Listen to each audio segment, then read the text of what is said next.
ሰላምና ጤና በያላችሁበት ይሁን ክብራትና ክብራን ተመልካቾቻችን ከሀዲያ ቴሌቪዥን የሰዓቱን ዜናዎች ይዘን ቀርበናል። ዜናዎቹን እየመራሁ አብሬያችሁ የምቆየው እኔ ዘሪቱ ኤልያስ ነኝ። አርዕስተ ዜናዎቹን እናስቀድማለን።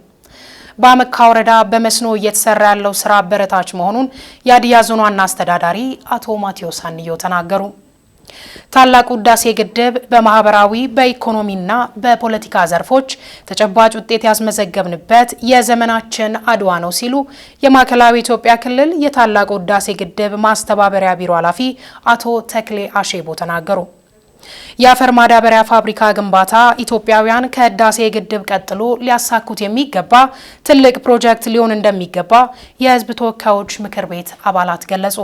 ከውጭ የአሜሪካው ፕሬዝዳንት ዶናልድ ትራምፕ የፌዴራሉ የትምህርት ዲፓርትመንት እንዲፈርስ የስራ አስፈጻሚ ትዕዛዝ ፈረሙ።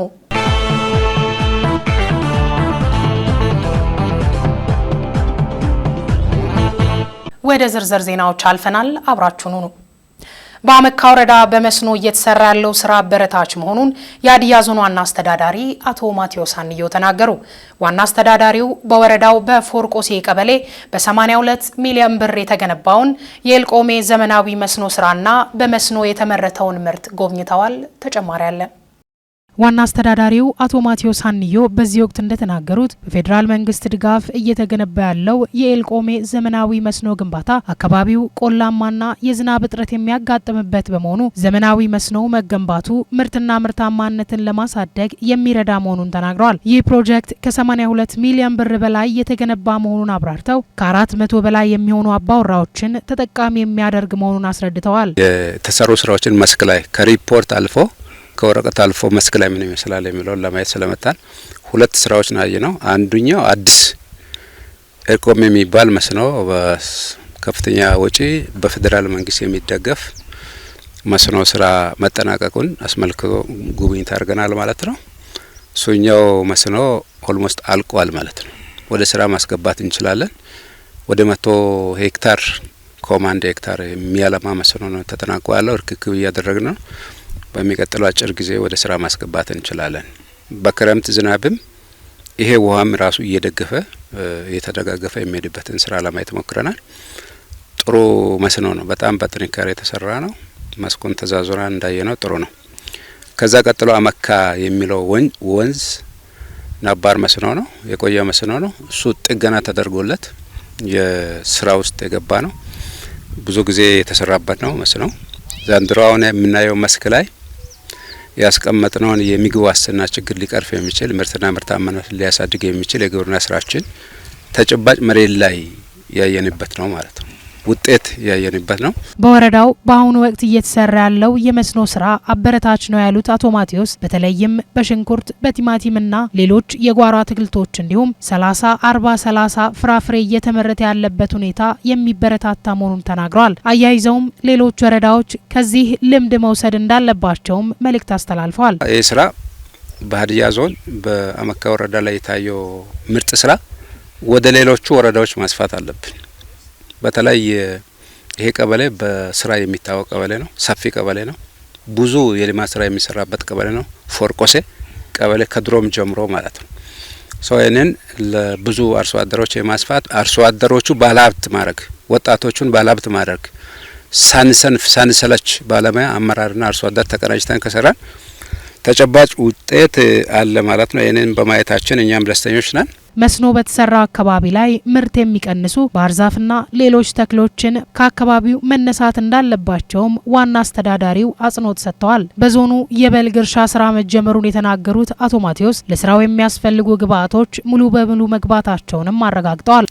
ምርጥ ዘር እያስገባ ነው። ማዳበሪያ እያስገባ ነው። የምርጥ ዘርም የማዳበሪያም ችግር የለብን። በጉብኝቱ ወቅትም የሀዲያ ዞን የውሃ መስኖና ማዕድን ኢነርጂ መምሪያ ኃላፊ አቶ መለሰ ኃይሌ እንደተናገሩት በአመካ ወረዳ በፎርቆሴ ቀበሌ በፌዴራል ግብርና ሚኒስቴር በ82 ሚሊዮን ብር እየተገነባ ያለው የኤልቆሜ ዘመናዊ መስኖ ግንባታ ተጠናቆ ለርክክብ ዝግጁ መሆኑን ተናግረው ይህ የመስኖ ፕሮጀክት 125 ሄክታር ማሳ የሚሸፍን ሆኖ 480 አባወራዎችን ተጠቃሚ እንደሚያደርግም ገልጸዋል። ኤልቆሜ መስኖ ፕሮጀክት ነው ይሄ ክልሉና ዞኑም ፌዴራል ግብርናዎች ነው የካፒታል ወጪውን የሚሸፍነውና ከዚህ አንፃር በቅንጅት እየተሰራ ያለ ስራ ነው። ዛሬ ግንባታውን ሂደት እንዳያችሁትም ጭምር ግንባታው ሙሉ በሙሉ ተጠናቆ ዛሬ ሙሉ እርክብክብ እየተደረገ ያለበትና አነስተኛ ክራካ ያደረገው ቦታዎችና ለቀሞች ካርታዌ እነዚህ የሚታዩ ትናንሽ ስራዎች ቀርቷል። ግን ዛሬ እርክብክብ እየተደረገ ያለ ነው።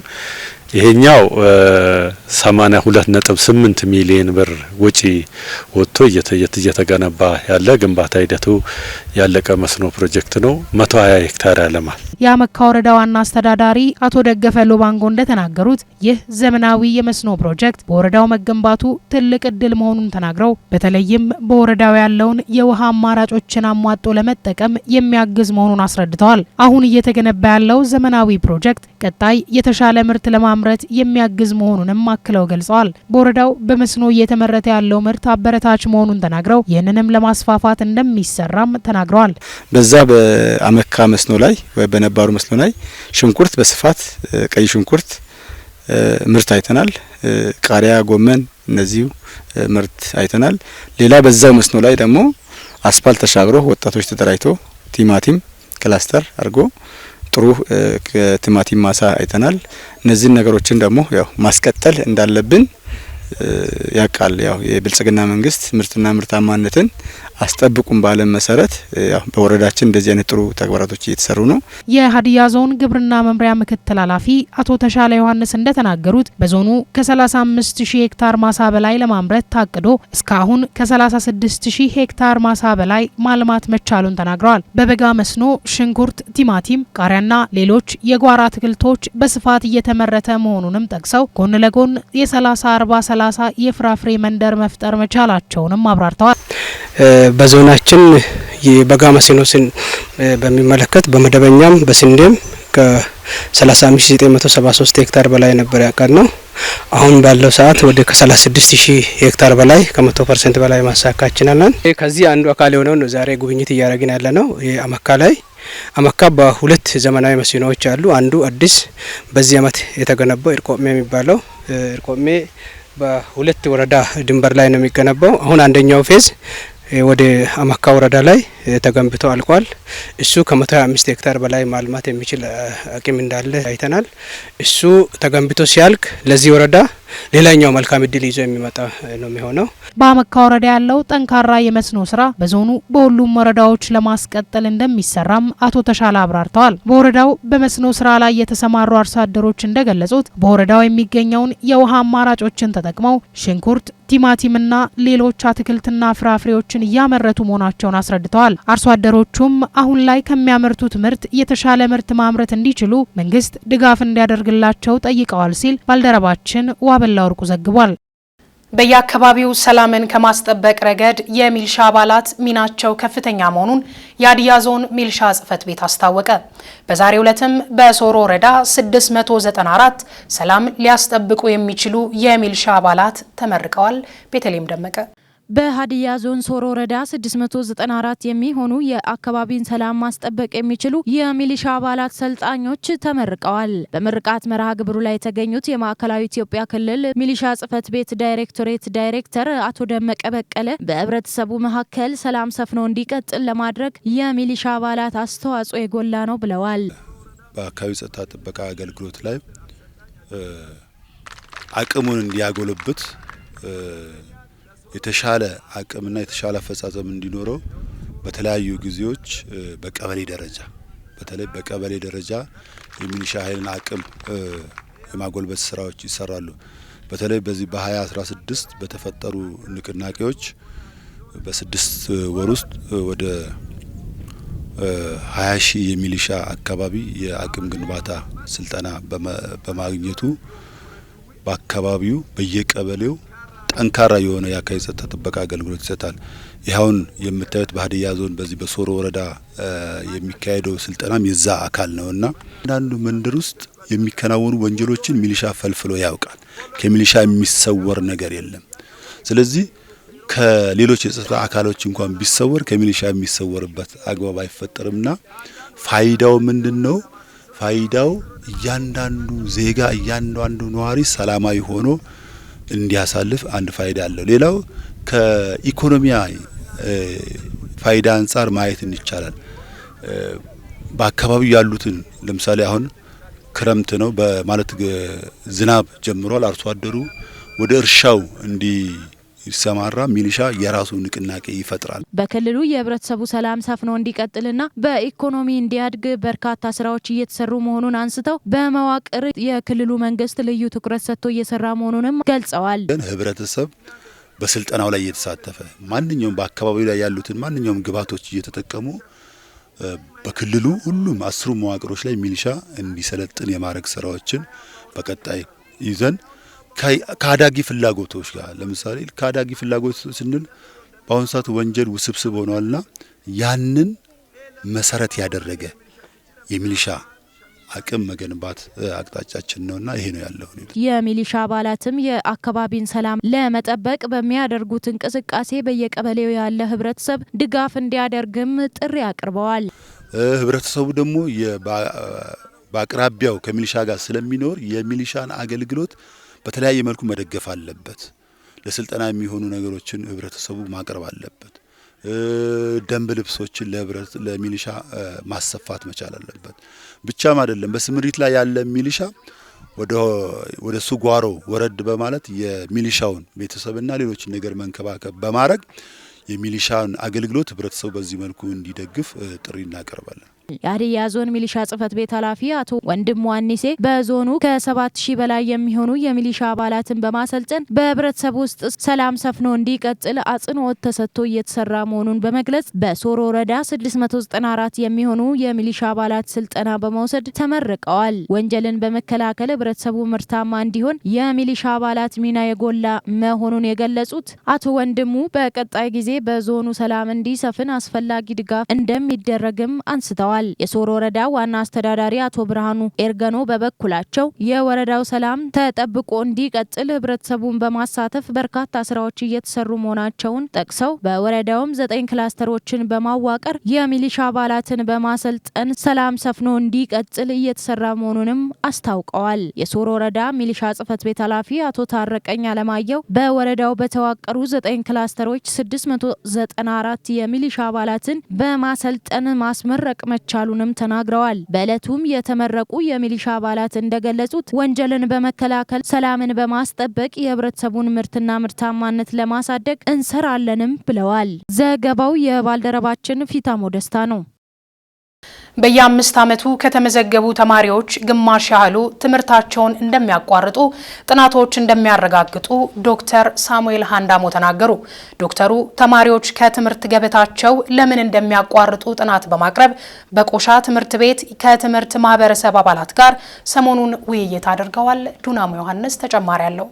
ዶክተር ሳሙኤል ሃንዳሞ ተማሪዎች ከትምህርት ገበታቸው ለምን እንደሚያቋርጡ ጥናት በማቅረብ ከቆሻ ትምህርት ቤት ማህበረሰብ ጋር ውይይት አካሂደዋል። ከዚህ በፊት የነበሩ ተማሪዎች ለትምህርት የሚሰጡት ትኩረትና ቦታ እየቀነሰ መምጣቱ በየዓመቱ ወደ ከፍተኛ ደረጃ ትምህርት ቤት ለሚቀላቀሉ ተማሪዎች ቁጥር በከፍተኛ ሁኔታ እያሽቆለቆለ በሚገኝበት ጉዳይ ላይ ምክንያቱ ለምን ይሁን በሚል ቁጭት መነሳሳትን ፈጥሯል። ይህንን መነሻ በማድረግ በአዲስ አበባ ዩኒቨርሲቲ የስነ ልሳን ትምህርት ክፍል ኃላፊና ተመራማሪ ዶክተር ሳሙኤል ሃንዳሞ ጥናት አቅርበዋል። ለትምህርት ቤቶች የሚደረጉ ድጋፎች መሰረታዊ የሆኑ ችግሮችን በጥናት ለመለየት ዘላቂ የሆነ መፍትሄ ለማበጀት እንደሚያግዝም ነው ዶክተር ሳሙኤል ያስረዱት። በትምህርት ዘርፍ የሚገጥሙ ችግሮች ዘርፈ ብዙ ቢሆኑም እንደ ጥናቱ መነሻ መጠነ ሰፊ የሆነ ማቋረጥ ሲሆን በየ5 ዓመቱ ከተመዘገቡ ተማሪዎች ግማሽ ያህሉ ትምህርታቸውን እንደሚያቋርጡም ጥናቱ ያስረዳል። ለመጠነ ማቋረጥ መንስኤው ተማሪው ይሁን ማህበረሰቡ ተነሳሽነት በጎደለ መልኩ በአቋራጭ ገንዘብ ከተገኘ በቂ ነው የሚል እሳቤ በትውልድ አእምሮ ስር ሰርጾና ነገን አርቆ ባለማሰብ ለትምህርት የሚሰጡት ቦታ እየወረደ መምጣቱን ነው ጥናቱ ያመላከተው። አንዳንዱ ምክንያት ተነሳሽነት ካለመኖሩ የተነሳ ለትምህርት የሚሰጠው ዋጋ ተነሳሽነት ስንል ተማሪዎች የሚሰጡት ዋጋ ማህበረሰቡም የሚሰጠው ድሮ ከነበረው በጣም እየተሸረሸረ መጥቷል። ማለት ገንዘብን በአቋራጭ መንገድ ማግኘት ሰው ባይማርም የሆነ ነገር ካገኘ የቀን ስራም ሰርቶ ገንዘብ ካገኘ በቂ ነው ብሎ የማሰብ ነገር ይሄ ቀድሞ እኔ በነበርኩበት ጊዜ ያልነበረ ነው። ወላጆችም ደግሞ ቦታ አለመስጠት ለምሳሌ ስደት የሚሄዱትን ስደት ሄደው ሞቶም የተረፈው ተርፎ ስደት ሄደው ገንዘብ የሚልካትን የሆነች ነገር የሚወረውረውን ነገር እንደ ትልቅ ነገር ቆጥሮ ዋጋ አለመስጠት ከቅርብ ጊዜ ወዲህ ደግሞ ማትሪክ አለማለፍም ፈተና አለማለፍም ተስፋ እንዳስቆረጣቸው የጥናቱ ውጤት ያሳያልና እነዚህ ሁሉ ተደማምረው ከአመለካከት ጋር ከተነሳሽነት ጋር ከተማሪ ፍላጎት ጋር ተደማምሮ መምህራንም ደግሞ አንዳንድ ጊዜ እዚህ አካባቢ ያሉ መምህራን ሆሳዕና ቅርብ ስለሆኑ በየቀኑ እየተመላለሱ መስራታቸው ሙሉ ጊዜያቸውን ትምህርት ላይ እንዳያውሉ አድርጓል እና ከመምህራንም ጋር ያለው ክፍተት ጥናቱ አሳይቷል እና እዚህ አካባቢ የሚቆዩበት መንገድ ካልተፈጠረ ሙሉ ጊዜያቸውን ትምህርት ላይ ካልሰጡ ሙሉ ጊዜ እዚህ በጊዜ አይመጡም፣ በጊዜ እንደገና ያለ ጊዜ ይወጣሉ። እንዲህ ሲሆን የትምህርት ጊዜ በአግባቡ አለመሸፈን ይሄ ከምን ጋር ይገናኛል? ተማሪዎች ሙሉ ጊዜ ካሪኩለሙን ደግሞ ስርዓተ ትምህርትን እንዳይሸፍኑ ያደርጋልና ይሄ ሁሉ ተደማምሮ ውጤት ጋርም ሊገናኝ የሚችል ነውና ጥናቱ ችግሮችን እንዳወጣ ሁሉ የመፍትሄ አቅጣጫዎችን ጨምሮ በማስቀመጥ በመጀመሪያ ደረጃ የአመለካከት ለውጥ ለማምጣት ተማሪዎችና ወላጆች ላይ መስራት አስፈላጊ መሆኑንም ዶክተር ሳሙኤል አስረድተዋል። ጥናቱ የመፍትሄ ሀሳብ አድርጎ ያቀረባቸው ነገሮች ምንድነው? መጀመሪያ ቁጥር 1 ቅድም እንዳነሳሁት ትልቁ ችግር የአስተሳሰብ ችግር ነው። ለትምህርት የሚሰጠው ዋጋ በጣም እየወረደ በመምጣቱ ምክንያት እነማን ላይ ምን ብንሰራ አመለካከት ለውጥ ማምጣት እንችላለን በሚለው አንደኛ ወላጆች ላይ መስራት አስፈላጊ እንደሆነ ወላጆች ለልጆች ለትምህርት ዋጋ እንዲሰጡና ልጆችን ወደ ትምህርት ቤት እንዲመለሱ እንዲቆዩ እንዲጨርሱ መጨረስ ብቻ ሳይሆን ነገ ትልቅ ቦታ እንደሚደርሱ ያን ማድረግ እንዳለባቸው የአመለካከት ለውጥ ላይ መስራት አስፈላጊ እንደሆነ በሌላ በኩል በተለያዩ ምክንያቶች የራቁ ተማሪዎች ወደ ትምህርት ገበታቸው እንዲመለሱ የተለያዩ የትምህርት አማራጮችን መዘርጋት ከተቻለ ለውጥ ማምጣት ይቻላልን ብለዋል። ተማሪዎች ከትምህርት ቤት በንግድም ይሁን በቀን ስራም የራቁትን ልጆች በተለያየ አማራጭ ወደ ትምህርት ቤት እንዲመጡ ማድረግ አስፈላጊ ነው። ሁሉን ወደ ትምህርት ቤት ማምጣት ባጭሩ ላይሳካ ስለሚችል ለምሳሌ የቀን ስራ የሚሰሩት የማታ ትምህርት ሆሳዕና ሊሆን ይችላል የሚማሩበትን ሁኔታ ባሉበት ቦታ አዲስ አበባም ቢሆን ባሉበት ቦታ የትምህርት አማራጮችን ማስፋት በአጭር ጊዜ 3-4 ዓመትን የሚማሩ ጠና ያሉ ልጆች ከትምህርት ርቀው ከሆነ እሱንም በአጭር ጊዜ ተምረው የሆነ ቦታ የሚደርሱበትን መንገድ ማመቻቸት ቢቻል እነዚህ ነገሮች ላይ መስራት ከተቻለ መለወጥ ይቻላል። መምህራን በተማሪዎች ላይ ትኩረት አድርገው እንዲሰሩ ሁኔታዎችን በማመቻቸት ለተማሪዎች ደግሞ የተለያዩ ማበረታቻዎችንና አስፈላጊ ነገሮችን በማሟላት መደገፍ እንደሚገባ አክለዋል ሲል አዳነ በየነ ዘግቧል። ታላቁ የህዳሴ ግድብ በማህበራዊ በኢኮኖሚና በፖለቲካ ዘርፎች ተጨባጭ ውጤት ያስመዘገብንበት የዘመናችን አድዋ ነው ሲሉ የማዕከላዊ ኢትዮጵያ ክልል የታላቁ ህዳሴ ግድብ ማስተባበሪያ ቢሮ ኃላፊ አቶ ተክሌ አሼቦ ተናገሩ። ዘመን ዮሐንስ ዝርዝር አለው። በማዕከላዊ ኢትዮጵያ ክልል የታላቁ ህዳሴ ግድብ ግንባታ 14ኛ ዓመት ክብረ በዓልን አስመልክቶ ከዞንና ከልዩ ወረዳዎች ከተውጣጡ ባለሙያዎች ጋር የግንዛቤ ማስጨበጫ የውይይት መድረክ በሆሳዕና ከተማ ተካሂዷል። በማዕከላዊ ኢትዮጵያ ክልል የታላቁ ህዳሴ ግድብ ማስተባበሪያ ጽሕፈት ቤት በተዘጋጀው የውይይት መድረክ ላይ የታላቁ ህዳሴ ግድብ 14ኛ ዓመት ጉዞን አስመልክተው የዳሰሳ ሪፖርት ያቀረቡት የጽሕፈት ቤቱ ኃላፊ አቶ ተክሌ አሼቦ የታላቁ ህዳሴ ግድብ በ14 ዓመት ጉዞው የነበረውን ስኬትና ተግዳሮት በሪፖርቱ አመልክተዋል። በ14ቱም ዓመት የታየው የህዝብ ተሳትፎና የመሪዎቻችን ቁርጠኝነት የኢትዮጵያውያንን ጽናትና አንድነት ለመላው ዓለም ያሳዩበት የዘመናችን አድዋ ነው ያሉት አቶ ተክሌ ከህዝብ ተሳትፎ ከ21 ቢሊዮን ብር በላይ መሰብሰቡን ገልጸው እንደ ማዕከላዊ ኢትዮጵያ ክልልም ከ420 ሚሊዮን ብር በላይ ገቢ መደረጉን ጠቁመዋል። ህዝቡ በሞራል በቁሳቁስ ወደ ገንዘብ የሚቀየረው ያደረጋቸው ትላልቅ ነገሮች ናቸው። እንደ ክልላችን ከመነሻ እስካሁን ድረስ የህብረተሰብ ተሳትፎ ከመንግስት ሰራተኛ ከአርሶ አደር በተለያየ መንገድ የተሰባሰበው ወደ 420 ሚሊዮን አካባቢ ድጋፍ አድርገናል። ኦሬዲ አላቆምንም፣ ይቀጥላል። ግድቡ መሰረት ከተጣለበት ከመጋቢት ወር 2004 ጀምሮ እስካሁን ድረስ ህዝቡ ያደረገውን ተጋድሎ የምናስብበትና ህዝባችንን የምናመሰግንበትን መድረክ ለማዘጋጀት ታስቦ የተዘጋጀ መድረክ እንደሆነ የገለጹት ኃላፊው ለግድቡ ግንባታ ሁሉም የማህበረሰብ ክፍል ላበረከተው አስተዋጽኦ በተገቢው መንገድ ሊመሰገን ይገባል ነው ያሉት። ህዝቡ ምቹ ነው፣ ለስራ ለባህሉ የተዘጋጀ ነው፣ ለድጋፍ የተዘጋጀ ነው። ከዚህም አንጻር ነው ትላንት ለሰራው ስራ ህዝቡን ማመስገን አለብን ያልነው። መመስገን አለበት ህዝብ። ለዚህም በሁሉም ዞኖችና ልዩ ወረዳዎች አስፈላጊው ቅድመ ዝግጅት እየተደረገ እንደሆነና የበዓሉን አፈጻጸም በተመለከተ አጽንኦት በመስጠት ማስተባበሪያ ጽሕፈት ቤቱ በክትትል ላይ መሆኑን ነው የጠቆሙት። የኢትዮጵያ መሪዎች ለግድቡ ያበረከቱትን አስተዋጽኦ በመጥቀስ በትውልድ ቅብብሎሽ የተሰራ የኢትዮጵያውያን ኩራት በመሆኑ ልንጠብቀው ይገባል ያሉት ኃላፊው ግድቡ በዲፕሎማሲው ረገድ ያስገኘውን ስኬትና በኢኮኖሚው ረገድ ያለውን ፋይዳ በመጠቆም ግድቡ የዘመናችን ሁለተኛው አድዋ ነው ብለዋል። ስራው የትውልድ ቅብብሎሽ እንደሆነ የመሪዎች ቅብብሎሽ እንደሆነ ከቀድሞው ኃይለ ሥላሴ ጀምሮ መሰረት ከተጣለበት ጀምሮ ያለውን እኛ እዚህ ለማስረጽ ሞክረናል። አጠር ባለ ሁኔታ ቀድሞው ኃይለ ሥላሴ ምን ብለው ነበር? ይህን ስራ ለመስራት ጀምረው ይህን ለማድረግ ሰነድ አዘጋጅተው ምን ገጥሟቸው ነበር የሚለውን ከዋናው መጽሔት ከታሪክ ለማየት ሞክረናል። በታሪኩ ለምን እያለ ነው እኔ ባልሰራም ትውልድ ይሰራል ብሎ ሰነድ በክብር ይቀመጥ ብሏል።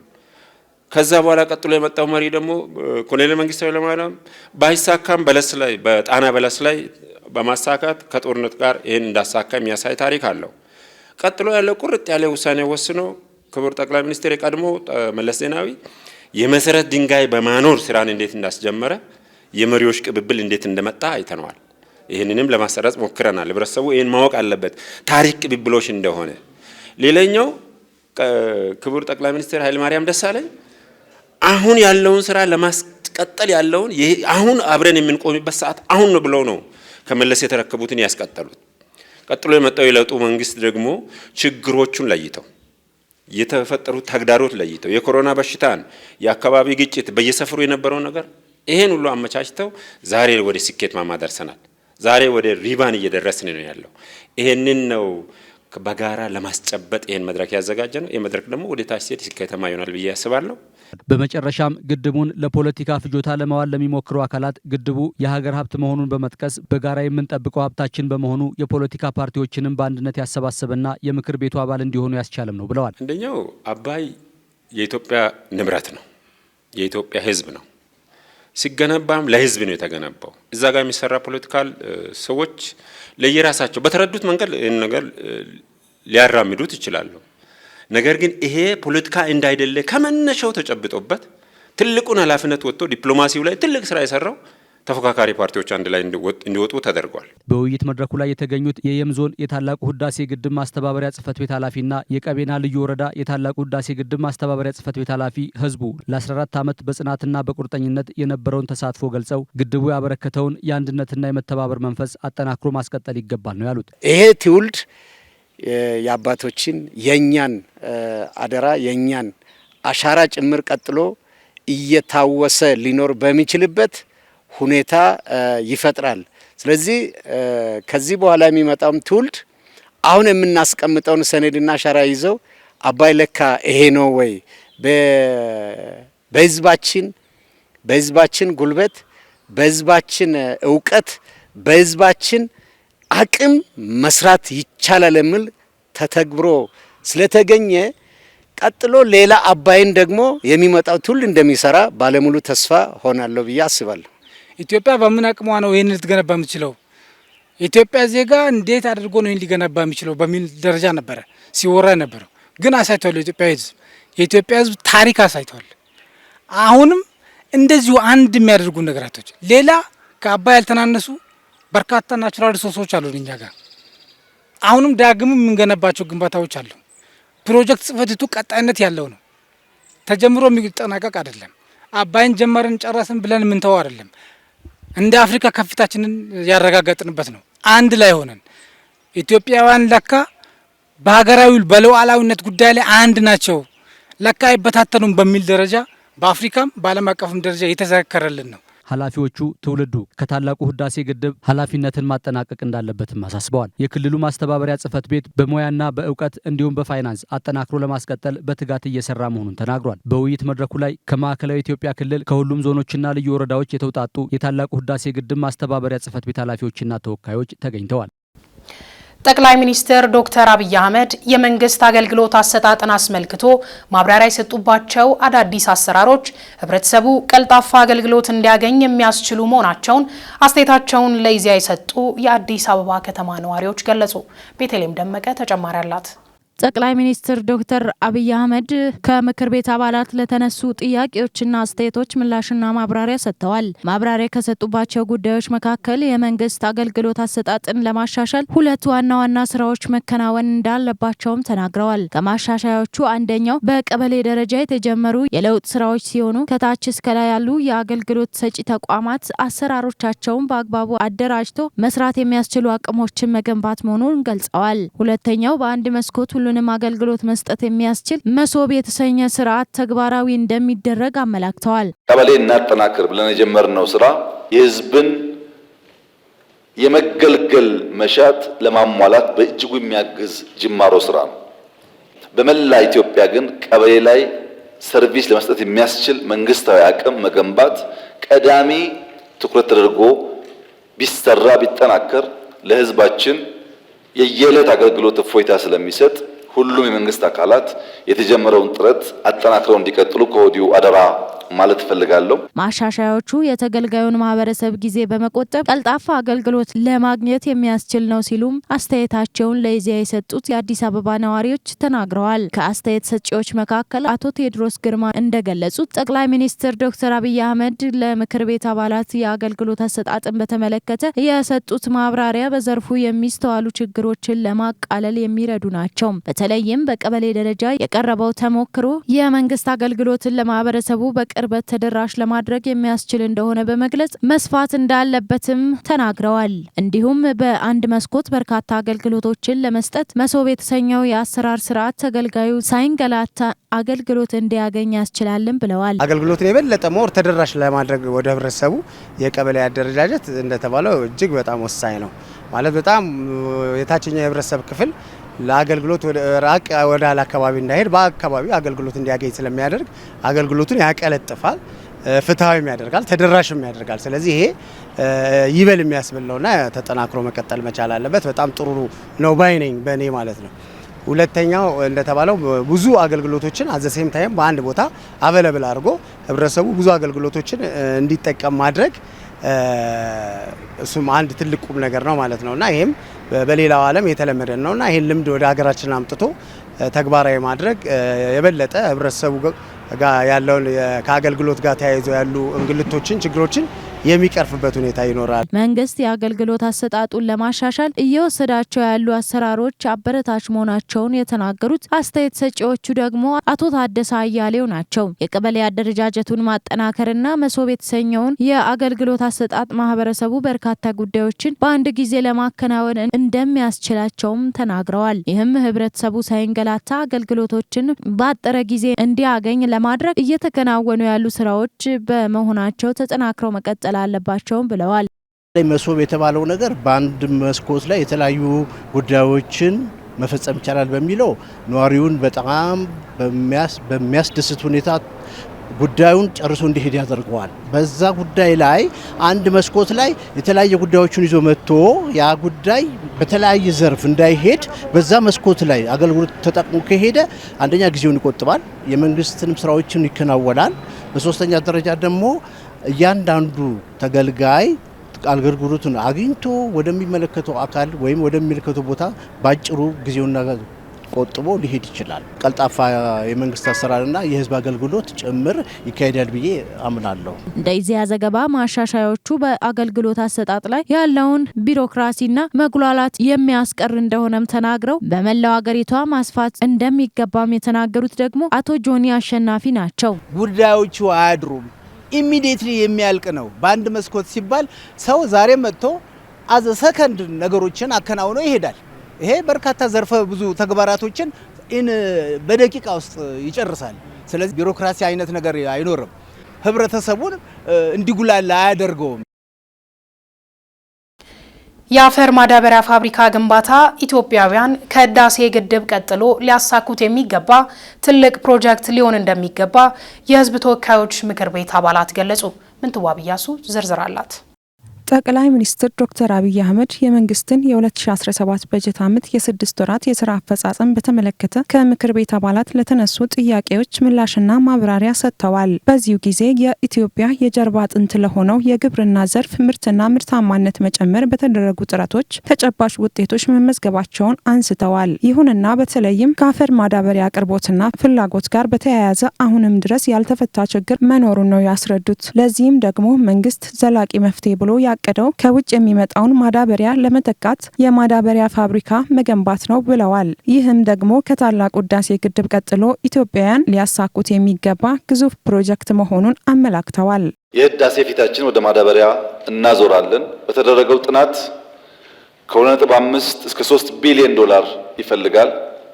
በጣም በርትተን ከሰራን ቢያንስ 3 ዓመት እና ከዚያ በላይ ጊዜ ይፈልጋል። ማዳበሪያ ፋብሪካውን በበቂ ደረጃ ኢትዮጵያ ውስጥ አቋቁሞ ለመስራት አሁን ሁለተኛው ህዳሴያችን የሆነው ማዳበሪያ ፋብሪካውን ከተቻለ በጆይንት ቬንቸር ከግሉ ሴክተር ጋር ከዚያም ከፍሎ ከተገኘ በፕራይቬት ኢንቨስትመንት ካልተቻለ ግን በመንግስት በራሱ የግድ የማዳበሪያ ፋብሪካ የኢትዮጵያን ፍላጎት ሊመልስ በሚችል መልኩ መፍጠር ይኖርብናል። አስተያየታቸውን ለይዛ የሰጡት የምክር ቤት አባላት እንደገለጹት መንግስት ያቀረበው የማዳበሪያ ፋብሪካ የመንግስት እቅድ የወቅቱን አንገብጋቢ ጥያቄ የሚመልስ ነው። ከውጭ ተገዝቶ የሚገባው ማዳበሪያ አርሶ አደሩ ጋር ተጓጉዞ እስኪደርስ የሚወስደው ጊዜና ወጪ ቀላል የማይባል አለመሆኑን ነው አስተያየታቸውን ለይዛ የሰጡት የምክር ቤቱ አባላት የተናገሩት። ከምክር ቤቱ አባላት መካከል ዶክተር ከፋና ኢፋ ኢትዮጵያ ባለፉት ዓመታት የማዳበሪያ ፋብሪካ መገንባት እንዳለበት ጥያቄዎች ሲቀርቡ እንደነበር አንስተው መንግስት በከፍተኛ የውጭ ምንዛሬ የአፈር ማዳበሪያ በማስገባት ለአርሶ አደሩ በማዳረሱ በግብርናው ዘርፍ ላይ ምርትና ምርታማነት እንዲመዘገብ አስተዋጽኦ ማበርከቱን ተናግረዋል። የማዳበሪያ ፋብሪካውን ማሳካት የኢትዮጵያ የጀርባ አጥንት ለሆነው የግብርና ምርት የበለጠ እንዲጨምርና በተለያዩ ምክንያቶች የሚስተዋለውን የዋጋ ጭማሪ ለመቀነስ ጉልህ ሚና አለው ብለዋል። አሁን ማዳበሪያ አምራች ሳንሆን በእንደዚህ አይነት በጣም በሚዋዥቅ ኢኮኖሚ ውስጥ ሆነን በዚህ ሁኔታም ከ3700 ብር በላይ በአንድ ኩንታል ድጎማ አድርገን ለአርሶ አደር እያቀረም ባለንበት ሁኔታ አሁን ያለው የግብርና እመርታ ምን ያህል አስተማማኝ እንደሆነ አይተናል። ይሄ በራሱ ማዳበሪያ በራሱ ፋብሪካ ማዳበሪያ ሲደጎም ምን ሊሆን ይችላል የሚለውን ነገር በደንብ በቀላሉ መገመት ይቻላል ማለት ነው።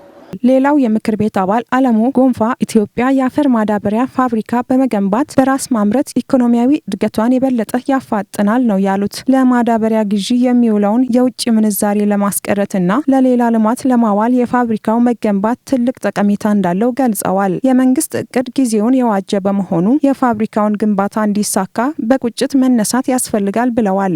እዚህ ስናመርት እናተርፋለን፣ ምክንያቱም አትርፈው ነው የሚሸጡልን።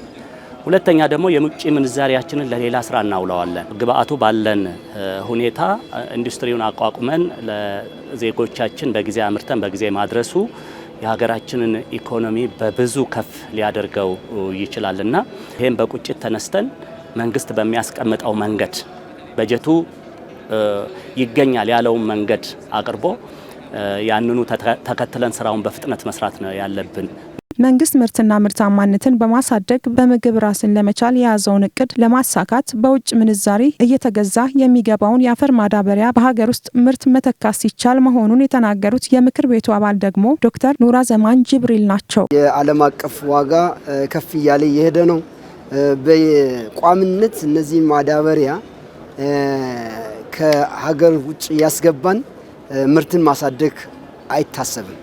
ስለዚህ አንዱና ትልቁ ግብአት ናይ ምርታማነትን ከፍ ለማድረግ ማዳበሪያ ማምረት የግድ ይላል። የማዳበሪያ ፋብሪካውን ግንባታ ኢትዮጵያ ከታላቁ ህዳሴ ግድብ ቀጥሎ በጋራ ልናሳካው የሚገባ ትልቅ ፕሮጀክት ነው ሲሉም የምክር ቤቱ አባላት ተናግረዋል። እንደዚያ ዘገባ ለፋብሪካው እውን መሆን የምክር ቤት አባላትን ጨምሮ እያንዳንዱ ኢትዮጵያዊ የድርሻውን ለማበርከት መዘጋጀት አለበት ብለዋል። ከህዳሴ ግድብ በማይተናነስ መልኩ የኢትዮጵያ ህዝብም የኢትዮጵያ ገበሬም በጉጉት እየጠበቀ ያለው የማዳበሪያ ፋብሪካ ነው። ህዳሴያችን ነው። ከአሳሳቢነቱ የተነሳ በኢትዮጵያ ውስጥ የህዝብ ቁጥርም እየጨመረ እየሄደ ነው።